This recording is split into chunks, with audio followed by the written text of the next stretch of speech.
Ladies and gentlemen, please welcome to the stage George, R.R., Martin, and Stephen King.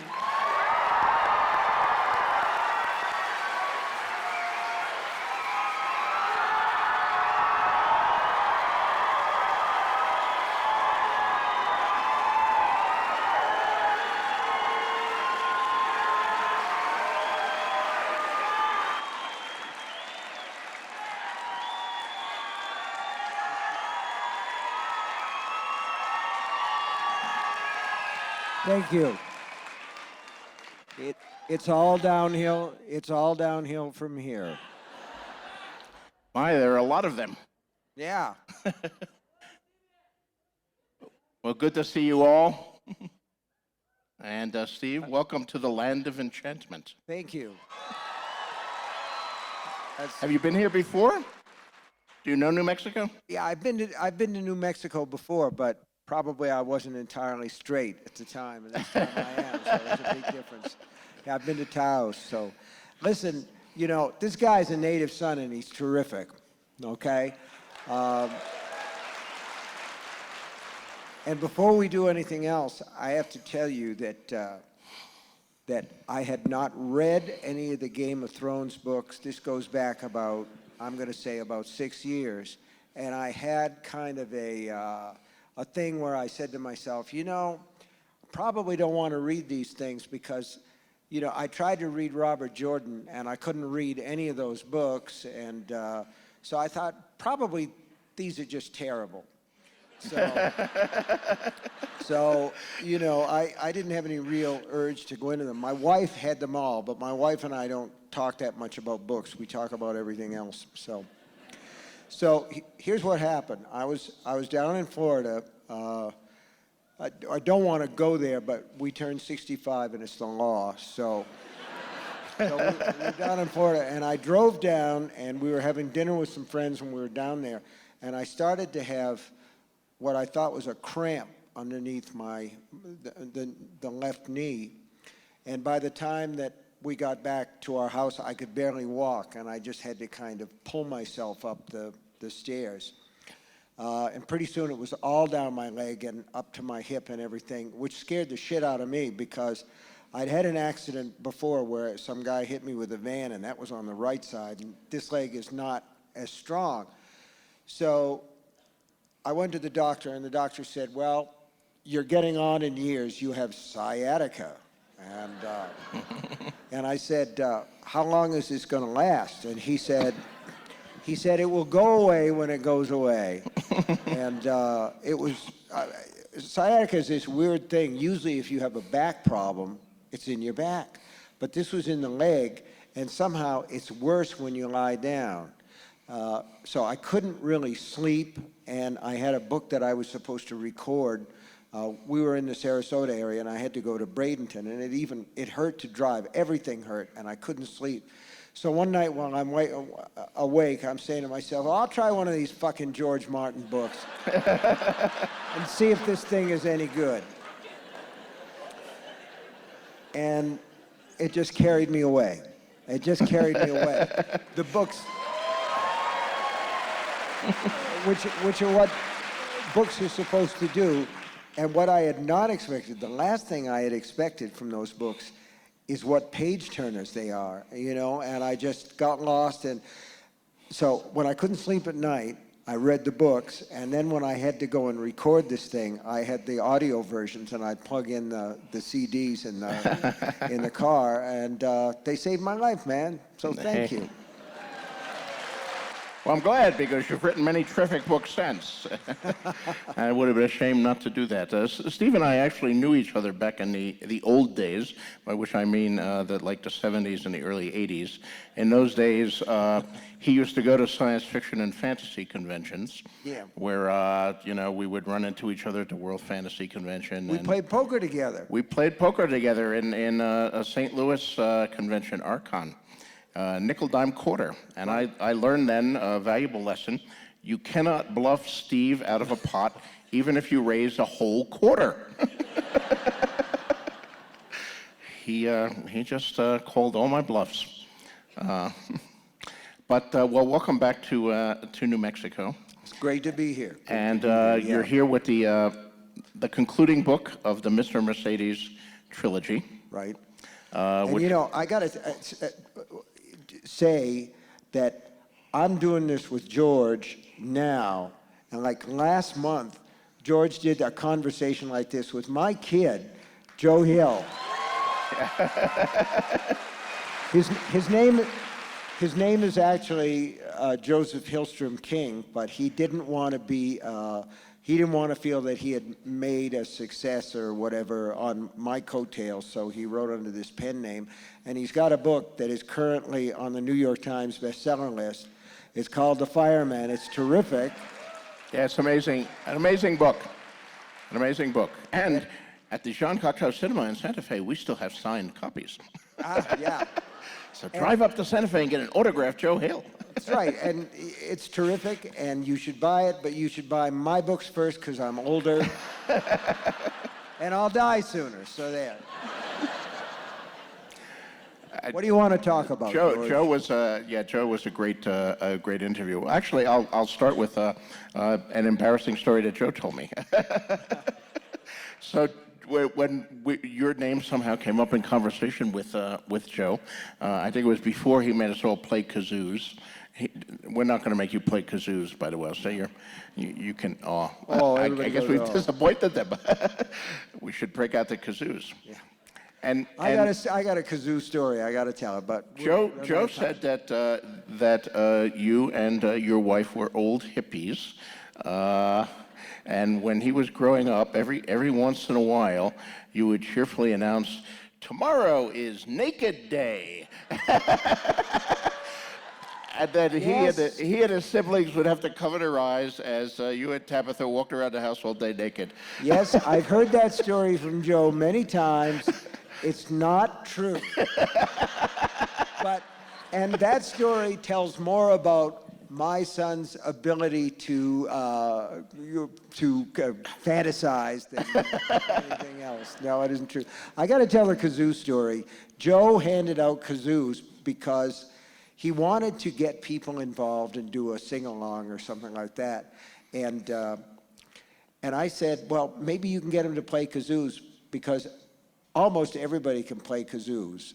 Now, I used to play guitar with a group called the Rock Bottom Remainders. It was a bunch of, All right. there was a bunch of writers, and we also had one part of this group that was called the Critics Chorus. They were rock and roll critics, and they were very literate. And the thing that I found out about critics, and I think that we sort of intuit this, is that rock critics can't play music and they can't sing. They really can't do anything. And we had one guy, Joel Selvin, who was a critic for the San Francisco Chronicle, and we did a song by the Trogs, Wild Thing. And it was the perfect song for the Remainders because it has 3 chords, E, A, and D, and you know, it just sort of repeats. But in the middle of the song, the pop song, there was a kind of a sweet potato or ocarina solo, kind of a tootling little thing. And Joel Selvin really wondered what was going to happen with that. He was very worried about it. Finally, I said, Joel, why don't you do it? You do it on a kazoo. You just play the kazoo. Anybody can play that. And when the time came, Joel got so fucking excited that nothing came out. He blew so hard that it just wheezed. And but it was like Foghorn Leghorn in the comics. You could see the red going up his head. And it made me feel good because he was, after all, the enemy. I mean, as long as we're talking about Joe, you know, both Joe and your other son Owen are themselves writers, so you have a whole family tradition here. Is that something that you wanted them to do, or was it the reverse, where you say, sons, whatever you do, don't become a writer? No, I mean, but do you yourself? Was your father someone who encouraged you to be a writer, or your parents, were they readers? Was this something, a family tradition? Well, I don't know. I think that there is a genetic, you know, component to this, and it isn't just the boys. my wife has published 5, 6 novels, and including, I'll tell her you said that. Including one called Small World, which is kind of like a little bit like the Richard Matheson book, The Shrinking Man. So they get it from both sides, and my father was a writer who submitted a lot of stories to the pulp magazines like Argosy and Blue Book, but none of them ever got published. So, no, I mean, Tabby and I, the thing is, like, our kids grew up in a house where there were books everywhere, you know, and there was TV, movies. We never really, you know, censored their TV watching or said you can watch for an hour and then you have to do your studies or whatever. I think that the best way to teach kids isn't by laying down a lot of rules and that shit, but giving them an example and just, you know, and so the books were there. And the thing is, too, you know, going back to Joe again a little bit, was I think creativity is a mystery. We talked about this a little bit. And I think that you have a package inside you that at some point it's like live material and it starts to stir. You know, you get close to something. And for my son Joe, they used to drive us crazy. My wife called when Joe was 4 and our daughter Naomi was 6. My wife used to call the hours between 4 and 7 o'clock when they went to bed the hours God never should have made. Because they just fought constantly, and they'd fight over the TV or they'd fight over anything. And one day, just out of total desperation, I stopped at the drugstore and I got a G.I. Joe comic book.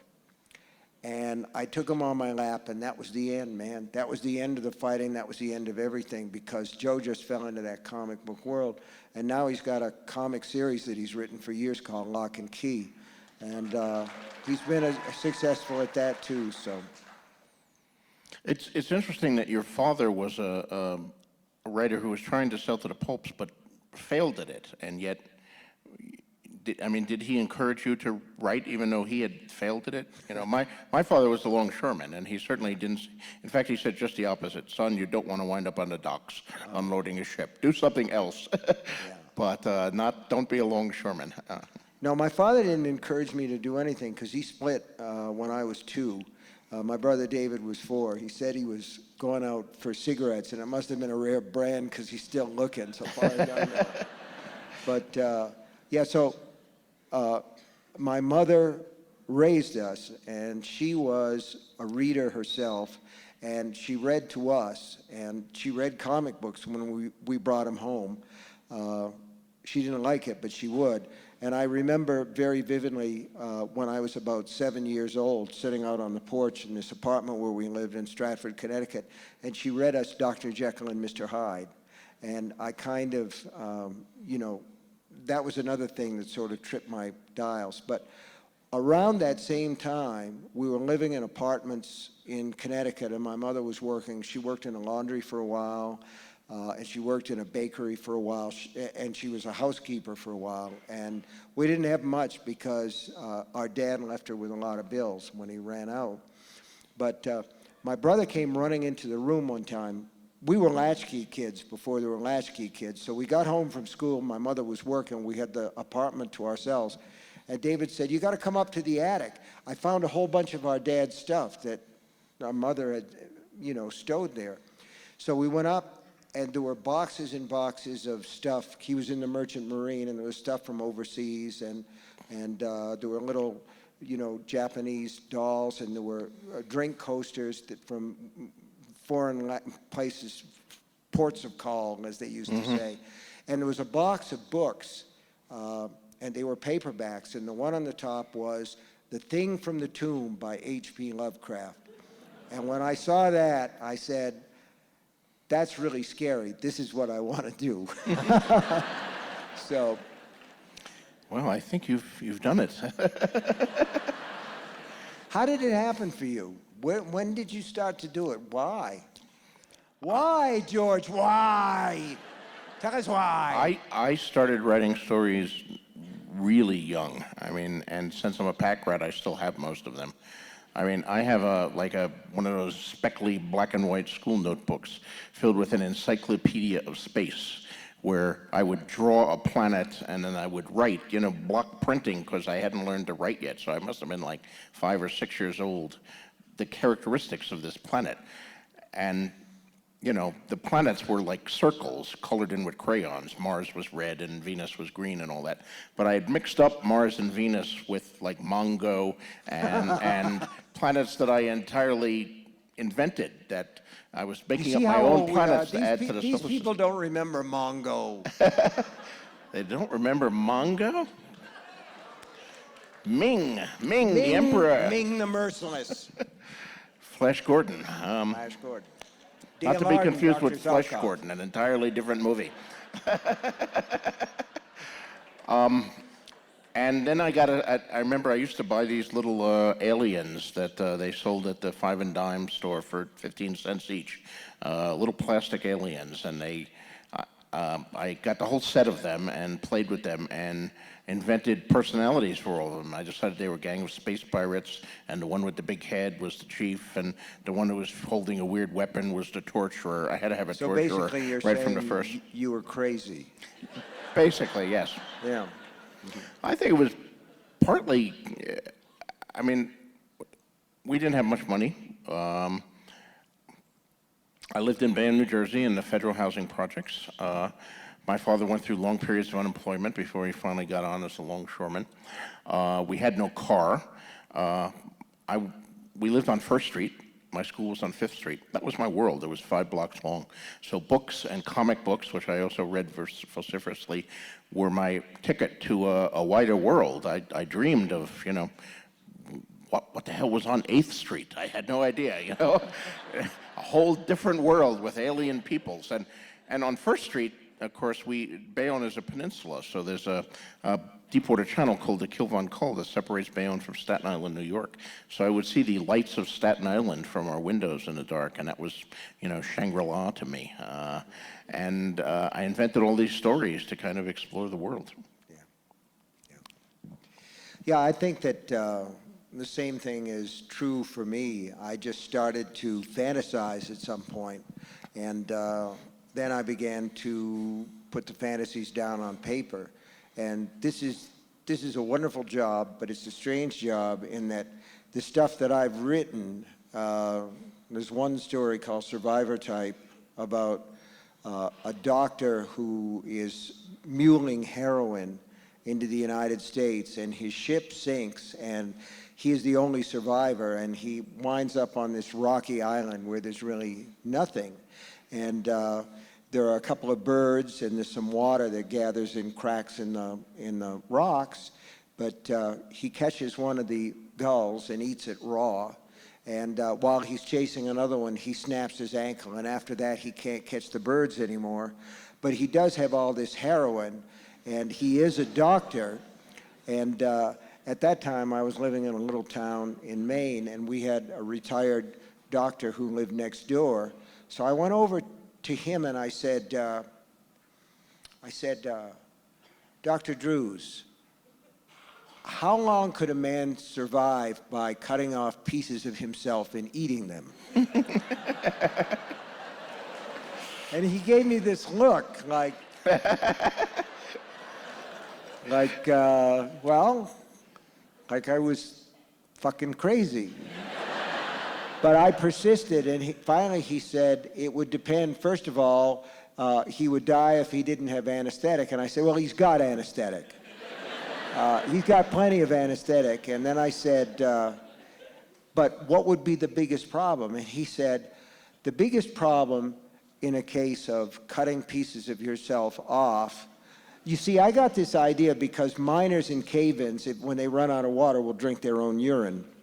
And so he said it would depend on how long the patient could withstand the repeated shocks to his system. And he said he would really have to be a survivor type to do that. I thought, well, there's the name of my story right there, Survivor Type. And all I'm trying to say here is you just have these sick ideas. George has written his share, believe me. And instead of going to a shrink and paying the shrink, we write them and you pay us. Pretty good deal. Right.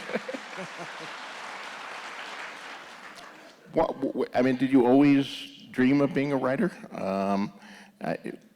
What was your first story sale, and how long did you have to submit stories and get rejections before you broke through?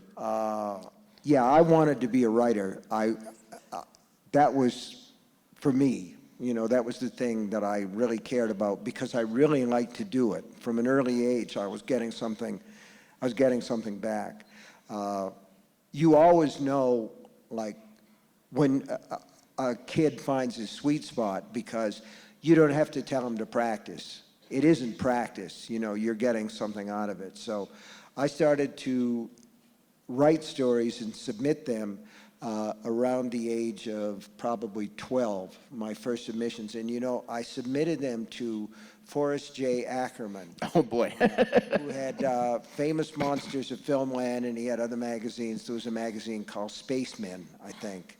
And I got to see Forey before he died, and he had saved some of those early submissions. So, and they're written on a old Royal typewriter that I had. So I started to send stories out, and I pounded a nail into the wall of my bedroom. And when I got the rejection slips back, I would put them on that nail. And by the time that I was 16 or 17 years old, the nail tore free from the plaster, so I just got a bigger nail. And then when I was 19, I sold a story to Startling Mystery Stories. It was called The Glass Floor, and they paid me, like, I think, $35. That was my first sale. It's a lot of money back then. It was a lot of money. It meant a lot. But the thing is, like, can I tell another story? Sure. I sold 2 stories to those Robert Lowndes magazines, Startling Mystery Stories. Right. I remember them. There was another one, Tales of Horror and Suspense or something. They were small checks. So when I was a senior in high school, in college rather, I wrote for the campus newspaper, and one of the big attractions was they had all these typewriters, and my typewriter in the apartment where I lived basically sucked a bird. So they had these typewriters, and just before I graduated, I had an idea. I'd worked the summer before in a woolen mill, and when 4th of July week came along, the foreman said, "We're going to shut down the mill for a week. Now you have your choice. Either you can take the week off without pay, or you can join this cleaning crew. We're going to go down and we're going to clean the basement and the sub-basement where nobody's bothered to clean anything out for years." So I took the week off, and when I came back, this guy I worked with in the dye house said, "Oh man, Steve, you should have been there. It was far out. They gave us hoses, and we went down there, and there were rats everywhere, man. They were jumping out. They were as big as cats, and we washed them down the gullies and into the Androscoggin River." So I was thinking about this, and I said, I'm going to write a story, but in my story, there's going to be even bigger rats, and they will have mutated down there in the dark. They're going to be as big as cats. They're going to be as big as dogs. And so that story was called Graveyard Shift, because that's when they were doing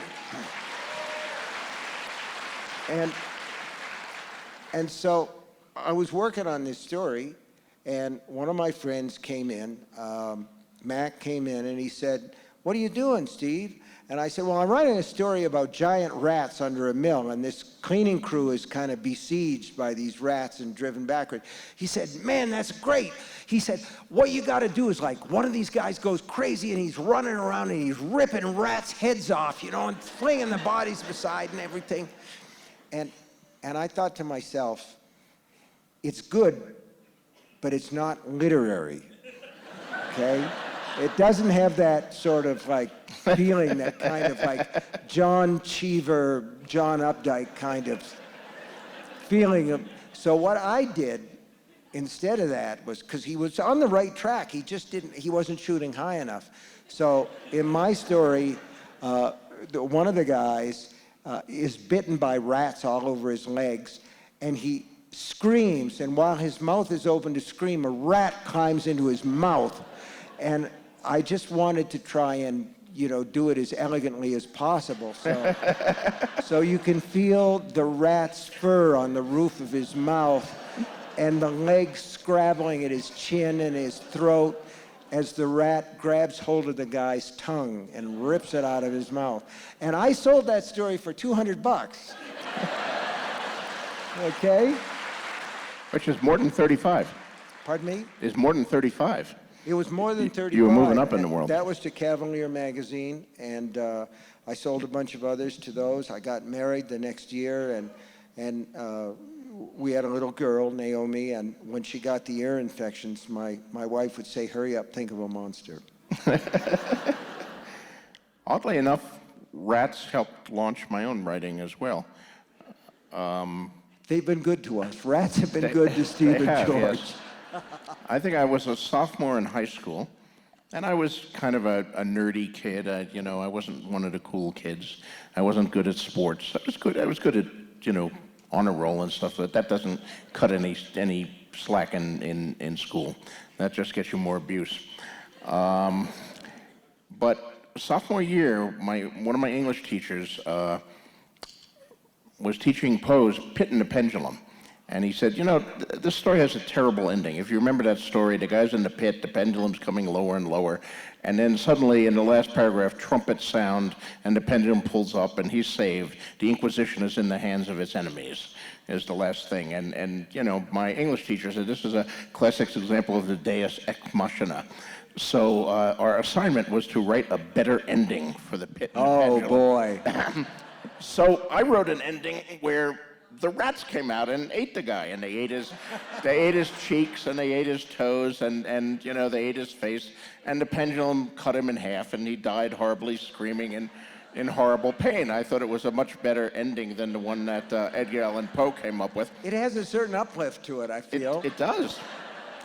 But what was the real boost for me is the teacher liked it too, and he had me read it to the class, and suddenly all these kids who'd never thought much of me thought I was the coolest kid in class, man. Wow, what a great story. The rats ate the guy. They loved it. And I said, I got to do more of this writing stuff. It's really pays off. Yeah, that's pretty much my experience with it too. And one of the things it's funny is we do this, we talk about these things, and you guys all laugh and applaud, but later on, when you get home and you're in the dark, it's not going to seem so funny then. I've always taken to heart some of the stuff you wrote in your first book about writing, Danse Macabre, which I was totally engrossed by. I thought it was an amazing book. Terrific, thanks. And you talked about how you strove to create terror in your stories. But when you couldn't create terror, which is very hard to create, you settled for horror. Mm-hmm. And when you couldn't create horror, you settled for gross out. Right.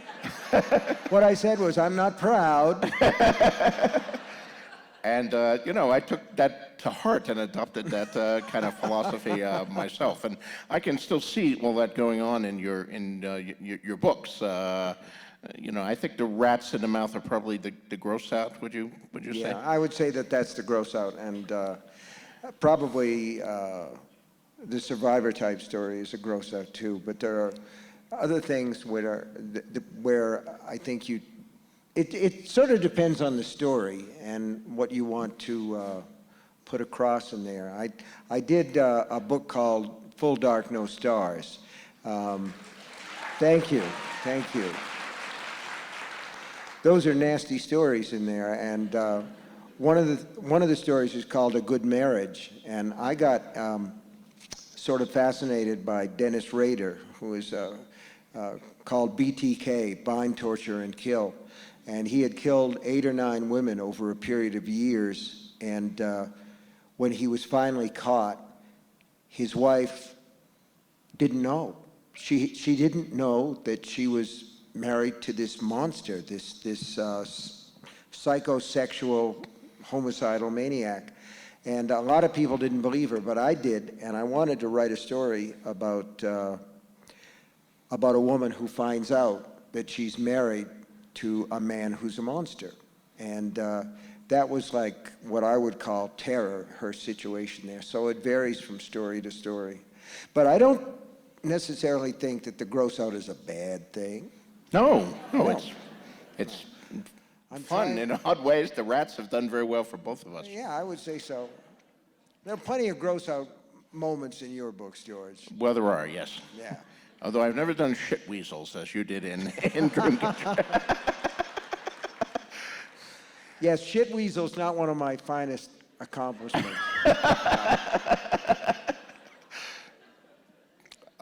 I think actually, you know, to my mind, the finest gross out movie moment was in a movie that I wrote called Creepshow, and E.G. Marshall was in the movie, and he played a guy. There was the last story in the Creepshow thing was called "They're Creeping Up on You," and this was a guy who was deadly afraid of bugs. And at the end of the movie, he sort of exploded, and there were thousands of cockroaches that came out of him. And Tom Savini did the special effects for that movie, and I had also, well, I'm not exactly unproud or humiliated, but I played a character called Jordy Verrill in that movie. And to this day, fans come up to me and say meteor shit. Which I just did. So, but at the end of the Jordy Verrill story, Jordy, who is growing and becoming a weed at that point, blows his head off, what remains of his head, with a shotgun. And so I had to have a full head mold made of my head. And it's a very uncomfortable experience. They give you a straw that you can breathe through, and you have to sit there for about a half an hour while it hardens. So you think about like a CAT scan or an MRI, only spread all over your head. And it was a creepy experience. So E.G. Marshall comes in because he had to have one done too. And I thought to myself, I'm going to watch this because this guy's going to freak out when he gets this plaster all over his head with just the straw. But he was just as cool as a cucumber about it. And the thing is over his head, and he's got the straw out of his mouth. And we're in the makeup room, the special effects area, and E.G. Marshall raises his hand, and he goes like that. So Tom knew what he wanted, and he got a pad of paper, and he put a pencil in E.G. Marshall's hand, and he's all covered with plaster down to the neck. And I'm watching as he writes, B-O-U-R-B-A-B-O-N, bourbon. So they got some bourbon, and they got an eyedropper, and they put it down that straw. And he was just as happy as a pig in shit, so. I have avoided that experience so far. But at one point during first season of Game of Thrones, I was hoping to be a severed head. You know, there was the scene where Ned was killed and his head was on the wall, and Sansa was made to look at all the heads on the wall. It was quite a moment, I'll tell you that. And I suggested to David Benioff and Dan Weiss that the three of us be the heads next to Ned, and they were all cool for the idea. So we were all going to have our severed heads made and mounted on the wall. But then, you know, we were, like many television shows, facing budgetary problems, and they found out what those severed heads cost. So they said, sorry, George, we can't afford to make up these special severed heads for just a shot. Instead, you know, they recycle a lot of things in Hollywood. Instead, they bought a big box of used severed heads from a previous production, and we put all those severed heads next to the wall, and they were cheap. We got the box. I don't know what they came from, the severed heads that we got in the box, but they were cheap, and they saved us money, and everything worked well, except one of the severed heads was George W. Bush. And, and that was fine too, because he was bald and nobody mentioned him until like a year later when they're doing the Blu-ray version. And one of the directors doing the commentary said, "Oh, and you see the head next to Ned? That's George W. Bush." And of course, the right-wing talk radio got a hold of it, and it went crazy. Rush Limbaugh was having kittens, and people were claiming we wanted to assassinate the ex-president, and we were Hollywood liberals who had mounted a head. And I'm trying to say, no, it was just we just bought a big box of heads. It could have been anybody's heads in there. You know what? I'll tell you what. That's what you get into when you do what we do. I mean, it's a wonderful thing, but it's really strange.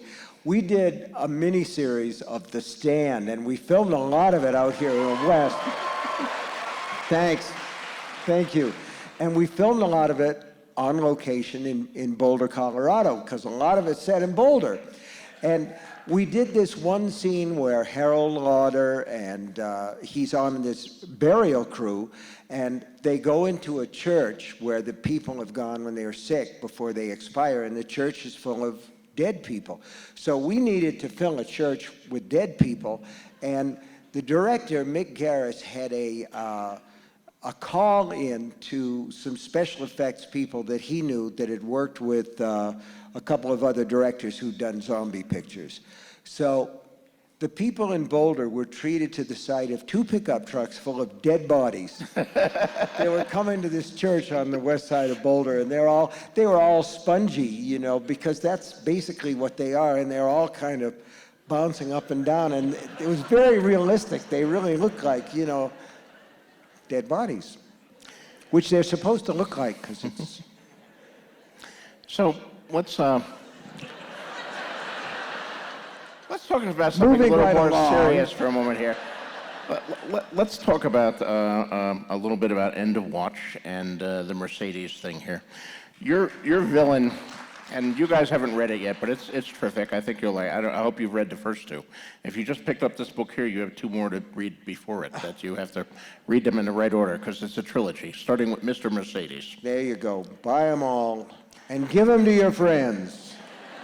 And Mr. Mercedes begins with Brady Hartsfield, your villain, who's a pretty villainous villain, driving his Mercedes through a crowd of job seekers who are lined up, poor people who are trying to get a job at a job fair. They've lined up and killing a whole bunch of them, crippling and injuring many more.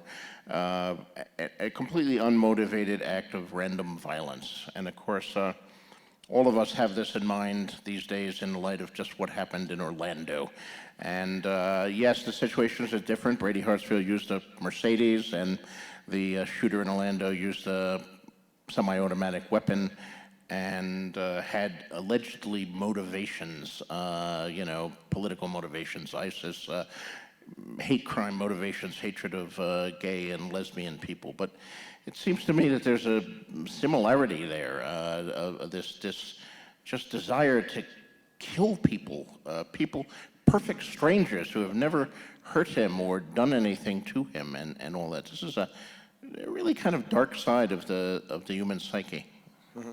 Yeah. I got the idea originally, that the kernel of the idea that became Mr. Mercedes came to me. I was driving up from Florida, and I make that drive by myself, and it's a place where I sort of recharge and listen to a lot of rock and roll and a lot of alt country stuff, and just kind of let my mind go in neutral, and it goes where it's going to go. And the first night after I left Florida, I stayed in South Carolina, and there was a story on the local news about a woman who had driven her car into a line of job seekers at McDonald's. Now, this was just after the economy cratered in 2008, and McDonald's had made a big deal, sort of a PR push, about how they were going to help out America by hiring all these people at minimum wage, whatever it was at that time. And the story was that this woman had found out that her boyfriend was cheating on her with an outside woman, and that this outside woman was supposed to be at this job fair, and by God, she was going to take her out. Well, she didn't take her out, but she did take out a whole bunch of other people. And I thought, there's a seed here, there's something here in this act of almost random violence that I want to write about. And eventually, it became Mr. Mercedes, Finders Keepers, and End of Watch. And I was able to go back to the original crime, the job fair, with each one of those books, but to take it from a different perspective so that, you know, you're seeing it from 3 different angles, if you will. And the thing about Brady Hartsfield and what you're talking about, which is this whole kind of evil act on a grand scale, is that Brady only kills 8 people at the job fair, and he wounds a number of others, but he gets away with it. And his real plan is to get into a very large gathering, which happens to be a concert for a boy band, in a wheelchair loaded with plastic explosives, and kill himself and as many other people as he possibly can. And he has random thoughts of violence that come and go. He thinks about, well, maybe I could assassinate the president, and then he thinks, no, maybe I'll assassinate Brad Pitt, or maybe I'll assassinate Lady Gaga or Adele, and he wants to basically, he's a nobody, okay? And a lot of these guys are nobodies who see their way to some kind of stardom by creating an act of mass terror. And of course, the sad thing about this is that we remember the killers long after their victims are forgotten. And that's one of the things that makes this a self-perpetuating act. But I would argue that someone like the man who shot all these people in Orlando, he may have pledged allegiance to ISIS, but before that, he was a spouse abuser and somebody with a lot of anger. And I think that in a lot of cases, these acts are perpetrated by people who may put some political icing on the cake, but basically they're just fucking crazy. And and I want to say one other thing about that if that guy had gone in there with a knife, he would have been overpowered before he'd stabbed more than 4 people. And as long as you know, anybody who's got only 2 wheels on the road can walk into a store and buy a fucking killing machine, you know, like an AR-15 or something, this is just going to go on. I mean, it's really up to us. Yeah. I mean, my fantasy series, of course, is often compared to Tolkien, and I've talked in many interviews about, and I love Tolkien. I'm the biggest fan in the world of Lord of the Rings, but me too. Yeah. Tolkien's view of good and evil in that is you know, evil is externalized. It comes from Sauron or Morgoth before it, and there are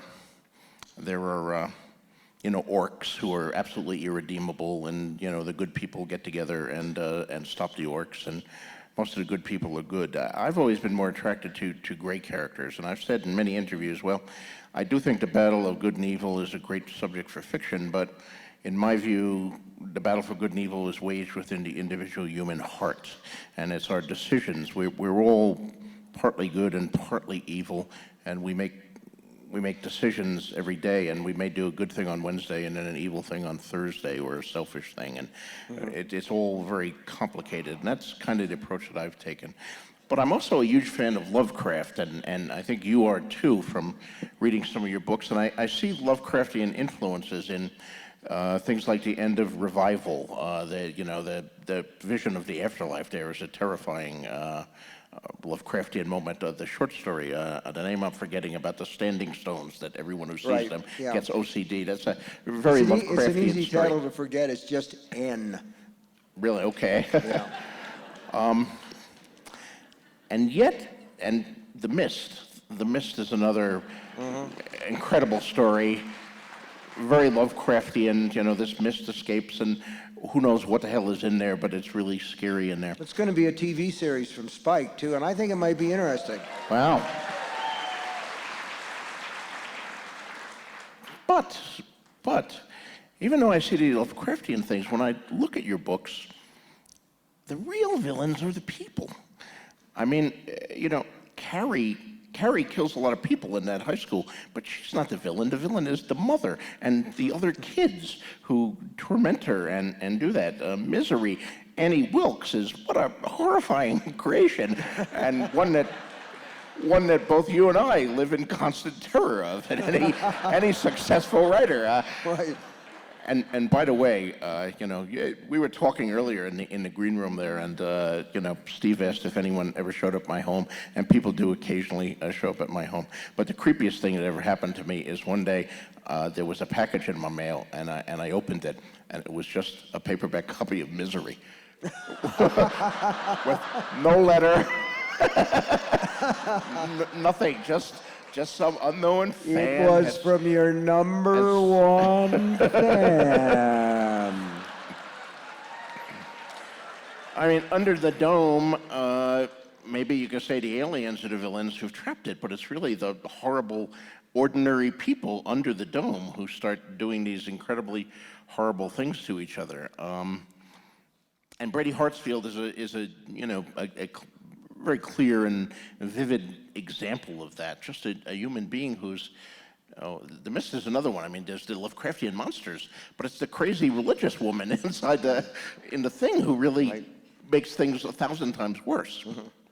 So, I don't know, what are your views on the nature of evil? Is there an external evil in the universe? Is it Sauron or Satan or Cthulhu? Or is it our own fucked up human natures? It's interesting because you're right. There's no Sauron in the Thrones games. I mean, the evil weaves itself in and out the same way that the good weaves itself in and out of the characters. And one of the things about the thing is, I wrote a series of books called The Dark Tower, and those books were all done. Basically, the 7 Dark Tower books are one long novel that never got edited because they were done either as short stories or they were done as limited editions from Donald Grant Press. Nobody edited them and nobody copy edited them. So I went back and I revised the first one, and I really need to go back to all of them. And one of the things in there that to me is a problem is my version of Sauron was the Crimson King, and you see this mark, the Eye of the King, all the time.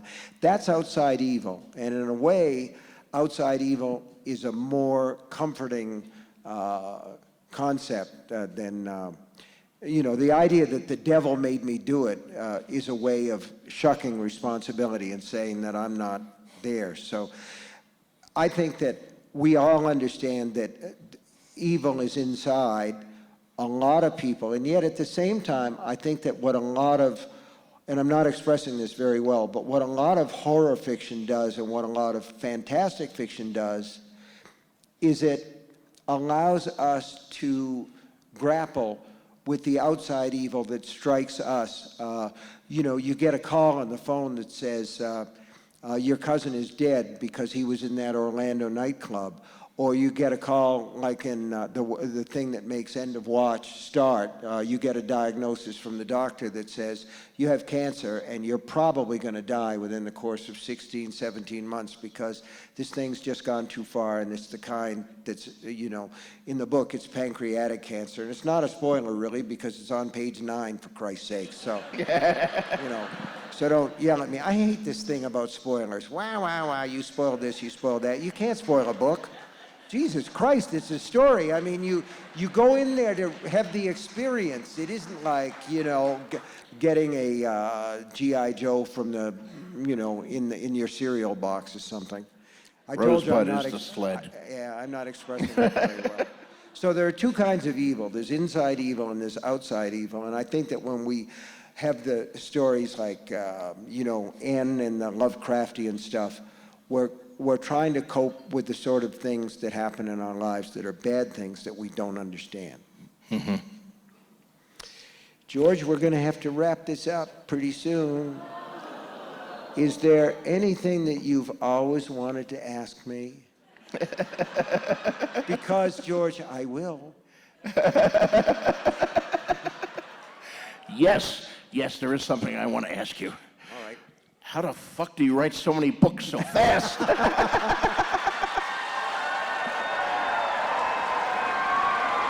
I think, I've had a really good 6 months. I've written 3 chapters, and you've finished 3 books in that time.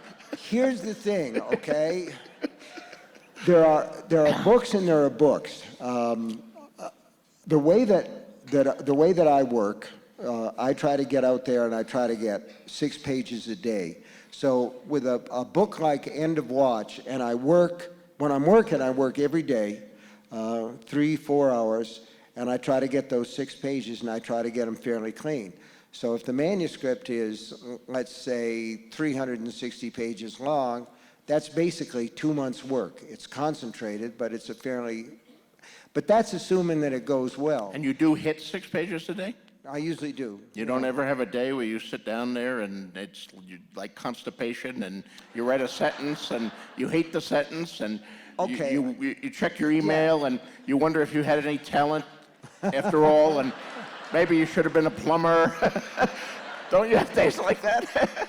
No, I mean, there's real life. You know, I can be working away and something comes up, and you have to basically get up and you have to go to see the doctor, or you have to take somebody a care package, or you have to go to the post office, because whatever.